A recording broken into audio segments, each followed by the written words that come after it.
Hello, good morning, नमस्ते विद्यार्थी मित्रों। आप नवा विद्यार्थी अमरी कॉलेजनी अंदर आवेला, धोरण 12 पास करी अमरी कॉलेजनी अंदर RN वारोतरिया RD कॉलेज कोठिया कॉलेजनी अंदर आप श्रीओ प्रवेश मेळव्यो, अभिनंदन। अने कॉलेज वतीए आप सबने हूँ आवकारूँ छूँ। हवे आपणे तमे एक कॉलेजनी अंदर नवा नवा विद्यार्थीओ छे तो कॉलेज अने के हाईस्कूलनी के विषयोनी मेथड में थोड़ो थोड़ो फेरफार है। जेम तमे 12मानी अंदर 7 विषय आवता, ए 7 विषय तमे भणावी लीधा अने 7 विषय भणता तमे ए परफेक्ट हता। पण आया तमारे हवे पसंदगी उपर जवानुं छे। एटले BA अने BCom बंनेनी अंदर हूँ तमने विषय बतावुं छूं कि BA में तमारे क्या क्या विषय तमे पसंद करेला छे अने एना केवी रीते पेपर आववाना छे।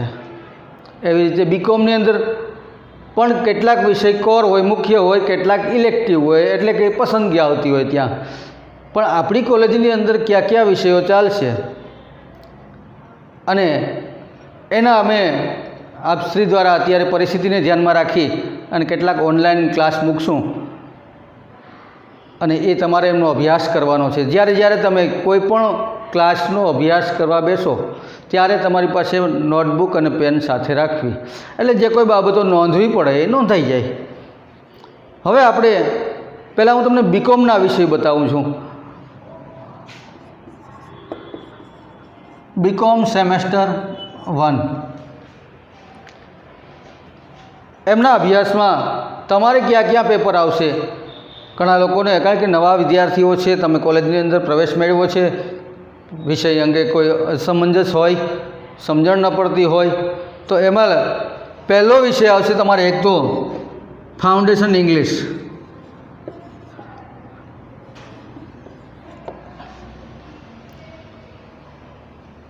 एटले एक फरजियात विषय छे, कम्पलसरी कि इंग्लिश विषय तमारे भणवानो छे। बीजुं पेपर आवे एक बिजनेस इकोनॉमिक्स।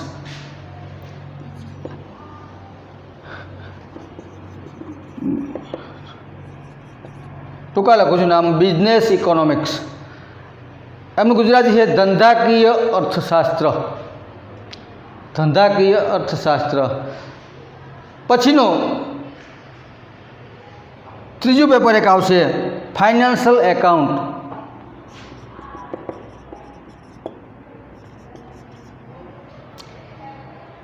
फाइनेंशियल एकाउंटिंग एटले नाणाकीय हिसाबी पद्धतिओ कहेवाय के नाणाकीय हिसाब। आ पेपर आपणे भणवानुं छे। चौथो पेपर आवशे personal business organization and management.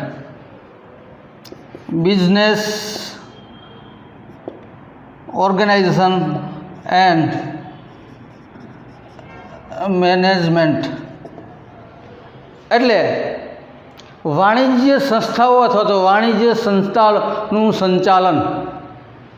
तमे आने BA नामथी ओळखो छो, बिजनेस एडमिनिस्ट्रेशन। ए पेपर चौथुं पेपर भणवानुं छे। पांचमुं पेपर छे कंपनी लॉ।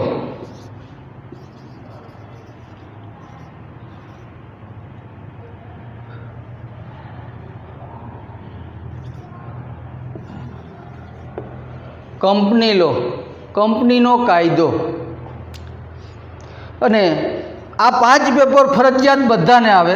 ए पछी केटलाक इलेक्टिव होय एटले केटलाक विकल्पमां आवता होय। छतां आपणे लगभग कॉलेजमां पण क्यांय हालता नथी अहींया, पण आपणी कॉलेजमां पण के जे बधामां हाले सर्वसामान्य छे ए विषय तमने आपું છું।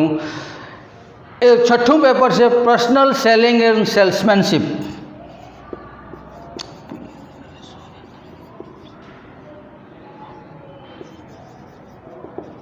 सेलिंग एंड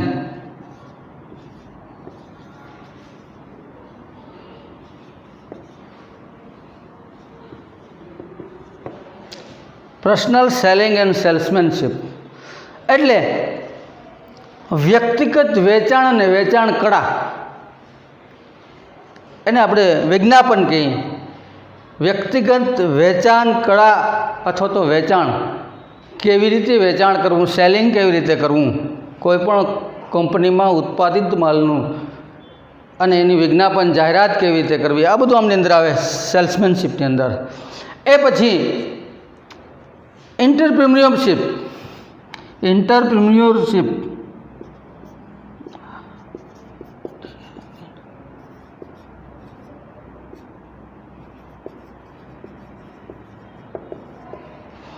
ઉદ્યોગ સાહસિકતા. અને 8મું પેપર આવે છે તમારે, જે તમારું મેઇન ગ્રુપ કહેવાય એને, એકાઉન્ટિંગ.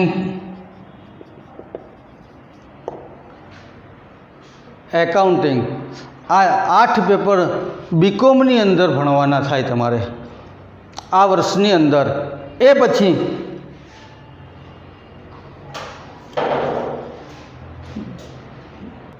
તો બીકોમની અંદર આપણે જોયું 8 પેપર ભણવાના છે. એવી રીતે હવે એની માર્કિંગ સિસ્ટમ કેવી રીતે છે, કેવી રીતે પરીક્ષાની પદ્ધતિઓ છે, હું બંનેમાં કોમન સમજાવીશ.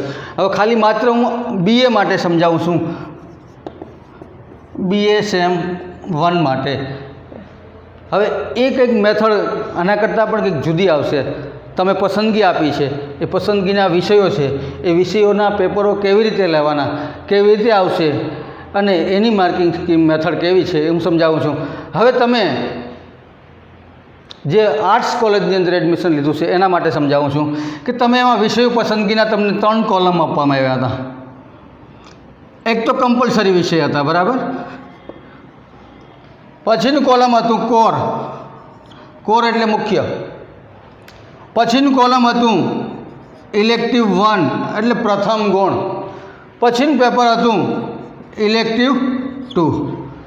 આવી રીતે તમને આપવામાં આવ્યા હતા, બોક્સ આપેલા હતા.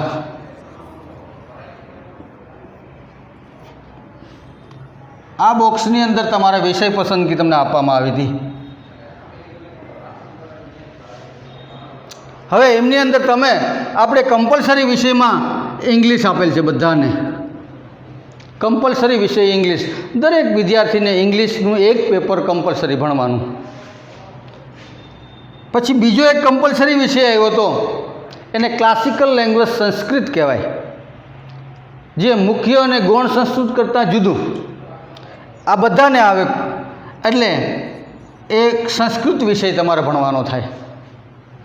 કમ્પલસરી 2 પેપર થયા તમારી પાસે, આમનું પેપર 1, આમનું પેપર 2. પેપર 1 જ પણ પેપર 2 થાય. આ એક કરીએ ચાલો. હવે કોર વિષય, તમે જે વિષય હવે પસંદગીના વિષય તમારા આવ્યા હતા, એમાં તમારો વિષય કયો છે. દાખલા તરીકે તમે અહીંયા સોશિયોલોજી રાખ્યો, મુખ્ય વિષય તમારો સોશિયોલોજી છે, તો તમને ગૌણ વિષયમાં ઇકોનોમિક્સ અને સાયકોલોજી એટલે અર્થશાસ્ત્ર અને મનોવિજ્ઞાન, સમાજશાસ્ત્ર, અર્થશાસ્ત્ર અને મનોવિજ્ઞાન, આ તમારું ગ્રુપ છે. હવે આ ગ્રુપની અંદર સોશિયોલોજીમાંથી તમારે પેપર 1 અને પેપર 2 એવું ભણવાનું થશે.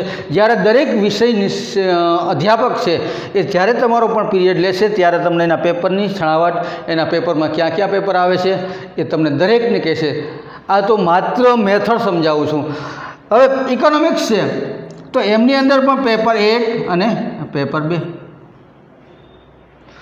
એવી રીતે સાયકોલોજી છે, મનોવિજ્ઞાન, પેપર 1 અને પેપર 2. આવી રીતે તમારે ભણવાના થશે. હવે ટોટલ પેપર કેટલા થાય તો કે 1 2 3 4 5 6 7 અને 8 પેપર થઈ ગયા. આવી રીતે આ પસંદગીના વિષયો તમને, દાખલા તરીકે કોઈ અહીંયા સોશિયોલોજીની જગ્યાએ બીજો કોઈ વિષય રાખ્યો, ઇંગ્લિશ રાખ્યો, તો ઇંગ્લિશ સાથે આવશે સંસ્કૃત અને અહીંયા આવશે સાયકોલોજી, મનોવિજ્ઞાન. હવે જો ઇંગ્લિશ વિષય રાખ્યો તો તમારું આ પેપર ઇંગ્લિશનું અને આ પેપર ઇંગ્લિશનું અલગ અલગ રહેશે. આ તમારું મુખ્ય અંગ્રેજી છે, એટલા માટે પેપર 1 અને 2 અને પેપર આ ત્રીજું થશે. 3 તમારે ઇંગ્લિશના ભણવાના થશે, એક કમ્પલસરી ઇંગ્લિશ અને એક મુખ્ય ઇંગ્લિશ 1 2. અને સંસ્કૃતમાં કમ્પલસરી સંસ્કૃત છે. તો અહીંયા તમારે જે ઇલેક્ટિવ 1 સંસ્કૃત છે એમની અંદર જે તમારે પેપર 1 અને 2 ભણવાના છે અને અહીંયા પણ ભણવાનું છે, એટલે પેપર સંસ્કૃતના પણ 3 આવશે. અને ઇલેક્ટિવ 2ની અંદર સાયકોલોજી છે, મનોવિજ્ઞાન છે, એમની અંદર તો 2 પેપર જ આવશે, પેપર 1 અને 2. એટલા માટે કીધું કારણ કે ઘણી વખત ઇંગ્લિશમાં આ લોકો કોમન સમજી જાય છે, પણ આ કમ્પલસરી વિષય તમારો છે, આ કોર વિષય છે, એટલે મુખ્ય વિષય છે તમારો. આ એ કમ્પલસરી સંસ્કૃત છે, તમારો કમ્પલસરી વિષય તરીકે આવે છે. 1 વર્ષ પૂરતો આવશે, એસઓએમાંથી નીકળી જાય છે. 2 સેમેસ્ટર સુધી આવે છે, 3જા સેમેસ્ટરની અંદર એ નીકળી જાય અને મુખ્ય વિષયના પેપર 1 વધી જાય. હવે ઇલેક્ટિવ 1ની અંદર સંસ્કૃત આપ્યું છે, એનું પેપર 1 અને પેપર 2. હવે એમની અંદર ફરી પાછો આપણે કે 2018 પછી નવા નિયમ આવ્યા કે જે વિષય તમારો મુખ્ય હશે એમના 2 પેપર હશે, એ પણ અલગ હશે, અને ગુણ હશે તો પણ એમના 2 પેપર પણ અલગ આવશે. દાખલા તરીકે હું આ એક વસ્તુ સમજાવું કે આ તમે સાયકોલોજી વિષય છે, દાખલા તરીકે એ તમે મુખ્ય રાખ્યો હોય, આપણે ચલાવતા નથી પણ આ તો વાત સમજાવું છું, અહીં મુખ્ય વિષય તરીકે રાખ્યો તમે, તો મુખ્ય વિષયના પેપર 2 આવે એ અલગ આવે છે. મૂળભૂત મનોવૈજ્ઞાનિક ખ્યાલો અહીં એવું આવે,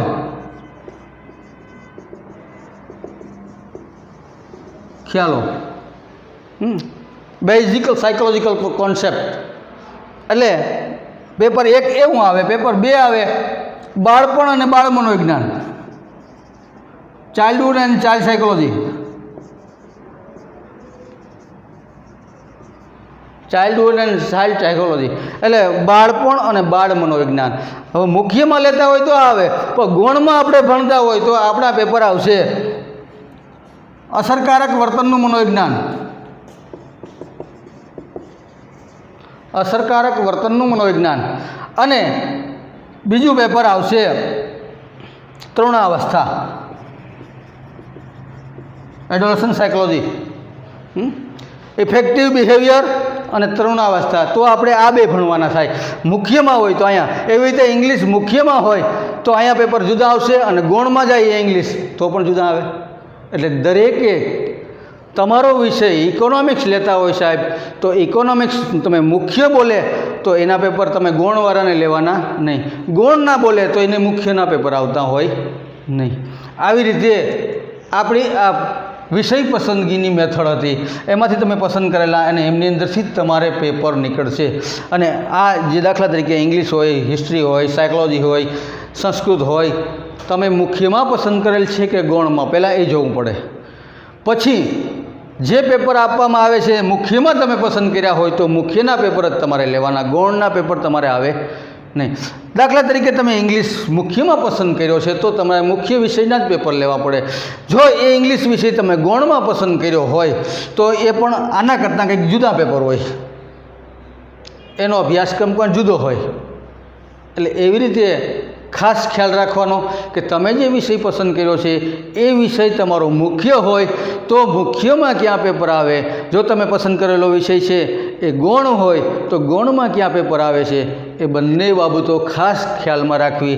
અને જ્યારે કોઈ પણ અધ્યાપક એના વિષય અંગે માહિતી આપતા હોય, પેપર વિશે માહિતી આપતા હોય, ત્યારે ખાસ ખ્યાલ રાખવાનો કે ગૌણની માહિતી મળે છે કે મુખ્યની માહિતી મળે છે. જે પેપર તમારા પાસે ગૌણ ના હોય તો ગૌણના જ નોંધવાના, તમારે મુખ્યના હોય તો મુખ્યના નોંધવા પડે. એટલે મુખ્ય વિષય પેપર 1, મુખ્ય વિષય પેપર 2 એમ બોલાશે. પછી એટલે ઇલેક્ટિવ કે કોર એમ બોલીએ તો પણ ચાલે, કારણ કે અત્યારે વર્તમાન સમયની અંદર આપણે મુખ્ય ગૌણ અને પ્રથમ ગૌણ, દ્વિતીય ગૌણ એવું નીકળી ગયું છે. કોર, ઇલેક્ટિવ અને ઇલેક્ટિવ 2 એવી રીતે ધ્યાનમાં રાખવું ખાસ. હવે આ બધી બાબતો આપણે જોઈ કે આ વિષયો તમે પસંદ કરેલા છે, એટલા પેપરો આવવાના છે તમારી સમક્ષ, અને તમારા આ વર્ષની અંદર સેમેસ્ટર 1ની અંદર ભણવાના થાય. પણ હવે એમાંથી શું થાય, માર્કિંગ સ્કીમ એની જે CBCS કોર્સ આવ્યો છે આપણે યુનિવર્સિટીનો, આ CBCS choice base credit system, આ કોર્સ મુજબ આપણે યુનિવર્સિટી આપણે 70 માર્કનું પેપર આપે. આ યુનિવર્સિટીના 70 માર્ક છે, એ પેપર યુનિવર્સિટી આપે આપણે. હવે કોલેજની અંદરથી આપણે 30 માર્કનું લેવાનું છે, એટલે 30 માર્કનું ઇન્ટરનલ તમને મળે. અને 70 માર્કનું પેપર હોય, કેટલા થયા? 100 માર્ક્સ. હવે આમાં તમે સમજજો ખાસ કે બંનેમાં મિનિમમ માર્ક્સ લેવાના છે. બંનેમાં મિનિમમ માર્ક્સ લેવાના છે. દાખલા તરીકે અહીંયા મિનિમમ માર્ક્સ 12 છે. 30માંથી તમારે 12 લેવા જ પડે, તો જ તમે પાસ ગણાવ. એ પછી 70માંથી તમારે 28 લેવા પડે. તો 12 ને 28 કેટલા થાય? 40 પણ થવા જોઈએ પાછા. દાખલા તરીકે તમને અહીંયા 25 માર્ક ઇન્ટરનલ મળ્યા. ઇન્ટરનલ 25 માર્ક મળે અને યુનિવર્સિટીમાંથી તમને જે પેપર નીકળ્યું હતું એ પેપરના માર્ક્સ છે એ તમને 15 મળે. કેટલા થાય? તો કે 40. તો તમે પાસ ગણાવ કે નહીં? તો કે ના ગણાય. કેમ નહીં? તો કે મિનિમમ માર્ક્સનું ધોરણ છે જે 28, એ 28 મિનિમમ માર્ક્સનું ધોરણમાં આપણે પાસ થયા નથી. એટલે 15 માર્ક્સ છે તમારે નાપાસ થયેલા છે. એટલે તમારી અંદર આવશે માર્કશીટની અંદર NC, નોટ ક્વોલિફાઈડ. હવે ફરીથી પાછું તમને સમજાવું કે તમને અહીંયા 10 માર્ક મળ્યા. દાખલા તરીકે 10 માર્ક મળ્યા તમને. કેમાં? તો કે કોલેજના ઇન્ટરનલ માર્ક છે એમાંથી, 30માંથી. અને અહીંયા તમને 35 માર્ક મળે. પેપરની અંદર તમે 70માંથી 35 માર્ક લઈ આવો છો, તો થાય તો કે 45 માર્ક. તો પણ તમે પાસ થતા નથી. કારણ કે તમે જે મિનિમમ ક્વોલિફિકેશન ક્વોલિફાઈડ હોવા જોઈએ, જે માર્ક્સ હોવા જોઈએ તમારા 12 માર્ક્સ, એ 12 માર્ક્સ તમે ઇન્ટરનલમાં પ્રાપ્ત કરતા નથી. એટલે તમારે જનરલ 100 માર્કમાંથી મિનિમમ ધોરણ જળવાય છે, પણ જે ઇન્ટરનલનું છે મિનિમમ ધોરણ પાસનું, એ તમે પાસ કરી શકતા નથી. એટલા માટે તમે નાપાસ ગણાવશો. NCમાં આવો છો તમે પણ, નોટ ક્વોલિફાઈડ. તો તમારે મિનિમમ આ માર્ક્સની અંદર 30 માર્કનું ઇન્ટરનલ રહેશે, જે કોલેજની અંદર અલગ અલગ પ્રવૃત્તિઓ, એસાઇનમેન્ટ છે, સેમિનાર છે, કોઈ ટેસ્ટ હોય તો ટેસ્ટ છે, એમાંથી આપવાના છે અમારે 30 માર્ક. તમારી હાજરી છે, તમારું બિહેવિયર છે, આ બધું જોઈ અને એમાં 30 માર્કમાંથી અમારે તમને મિનિમમ જે કંઈ આવતા હોય, મેક્સિમમ જે આવતા હોય એ અમે આપશું. અને યુનિવર્સિટીનું પેપર 70 માર્ક્સનું નીકળશે, અને એ 70 માર્ક્સનું પેપરમાંથી તમને જે માર્ક્સ આવશે એ બંનેના ટોટલ માર્ક્સ 100માંથી થશે, અને તમારી આખી માર્કશીટ બનશે વિષયવાર. તો આ સામાન્ય એક માહિતી આવી જે તમારા માટે નવાઈ નથી, એટલા માટે મારે તમને આપવી પડે. આ જ્યારે વર્તમાન પરિસ્થિતિ છે, એ પરિસ્થિતિને ધ્યાનમાં રાખી કોઈ રૂબરૂ ક્લાસમાં આવી શકો એમ નથી, તો મારે આ માહિતગાર કરવા જરૂરી બનતા હતા. એટલા માટે ખાસ કરીને એક ધ્યાન રાખજો કે હજી પણ ક્યારેય પણ અહીં આવો ન સમજાય તો માહિતી મેળવી લેવી. અને વારંવાર બોલ્યો છું એકને એક વસ્તુ, ચારે બાજુથી પાસાઓથી મેં તમને કીધું છે કે આમ હોય તો પણ આ પાસ કહેવાય, આ નાપાસ કહેવાય. એટલે ખાસ ખ્યાલ રાખવો. 70 માર્ક્સનું પેપર યુનિવર્સિટીમાંથી નીકળશે અને 30 માર્ક ઇન્ટરનલ છે. એ ઇન્ટરનલ માર્ક્સ છે તમારા સેમિનારના હોય, એ પછી એસાઇનમેન્ટ હોય કે કોઈ ટેસ્ટ લેતા હોય. તો આમ કરી તો 10-10 માર્ક ત્રણેયના થાય અને 30 માર્ક થાય. આ 30 માર્ક કોલેજ દ્વારા આપવામાં આવતા હોય છે અને 70 માર્ક યુનિવર્સિટી દ્વારા આપવામાં આવતા હોય છે. પણ એનું મિનિમમ ધોરણ જળવાવું જોઈએ કે મિનિમમ ઓછામાં ઓછા તમારે કોલેજની અંદર જે ઇન્ટરનલ છે, ઇન્ટરનલમાંથી તમારે 12 માર્ક્સ તો લેવા જ પડે. જો આ 12 માર્ક્સ તમે ન લ્યો, દાખલા તરીકે તમને ત્યાં દિવસ આવ્યા, તો એવો નિયમ છે કે એ આગલા સેમેસ્ટરમાં જઈ શકે નહીં. પણ દાખલા તરીકે અહીંયા તમને 25 માર્ક આવ્યા અને 15 માર્ક્સ આવ્યા અને 40 માર્ક થઈ જાય છે, પણ તમે નાપાસ થાવ છો, પણ તમને આગળના સેમેસ્ટરમાં જવા માટે, પ્રવેશ આપવા માટે છૂટછાટ છે અહીંયા. કારણ કે આ એક પેપર તમારે ફરીથી પાછું આપવું પડે જ્યારે એ સેમેસ્ટરની પરીક્ષા લેવાતી હોય ત્યારે. પણ તમે એન્યુઅલ એટલે વાર્ષિક પરીક્ષાની અંદર જે 70માંથી તમારે માર્ક્સ ઓછા એવા નાપાસ થયા છો એના માટે જો આમાં ઓછા આવતા હોય તો તમને આગળના સેમેસ્ટરમાં પ્રવેશ આપી શકાતો નથી, એવું પણ છે. તો ખાસ ધ્યાન રાખજો. ઇન્ટરનલ જ્યારે નોટિસ કોલેજ દ્વારા આપવામાં આવતી હોય, જે પ્રવૃત્તિઓને આપવામાં આવતી હોય એને પુરવાર કરવી, એના કોલેજે વારંવાર કાંઈ ને કંઈ એવું હોય તો પૂછવા આવવું, જરૂરિયાત હોય તો જ આવવું. અને તમારી આ કોલેજની અંદર દરેકના ગ્રુપ બનેલા છે, BCom અને BA બંનેના. એ બંનેના ગ્રુપની અંદર દરેક વખતે વિડીયો મૂકવામાં આવશે, જે દરેક એના વિષયના પ્રાધ્યાપક છે એના વિષય અંગે માહિતી આપશે કે મુખ્ય વિષયની અંદર આ 2 પેપર આવે છે, ગૌણ વિષયમાં આ 2 પેપર આવે છે, અને એના વિશે જે માહિતી આપશે અને એ તમારે નોંધી લેવાની. તમારો વિષય મુખ્ય હોય તો મુખ્યના પેપર નોંધવા, ગૌણનો હોય તો ગૌણના પેપર નોંધવા. એમ ખાસ કાળજી રાખી દરેક અધ્યાપક તમને માહિતી આપશે. અને 1લી તારીખથી આપણું આ શૈક્ષણિક કાર્ય ઓનલાઈન ચાલુ થવા જઈ રહ્યું છે, તો એની તૈયારી પણ ચાલુ છે. અને 1લી તારીખથી અમે વિડીયો મૂકશું, તમને તમારા ગ્રુપની અંદર લિંક મૂકશું, અને એ લિંક તમારે ઓપન કરવાની અને એને સબસ્ક્રાઈબ કરવાની છે, જેથી કરી અને તમને એવું નોટિફિકેશન પણ મળતું રહે. અને અમે મોટે ભાગે વિડીયોની લિંક મૂકતા રહેશું, અને એને ધ્યાનથી સમજવા પ્રયત્ન કરજો. સોશિયલ મીડિયાની અંદર બીજો અન્ય ઉપયોગ થોડોક કલાક આમાં ફાળવજો. જે 2-3 કલાક સોશિયલ મીડિયામાં આપણે ઉપયોગ કરતા હોય એનો થોડોક 1 કલાક આમાં ઉપયોગ કરી લેવો અને કંઈક જાણવા માટે પ્રયાસ કરવો. બરાબર? ભલે, ઓકે, આવજો.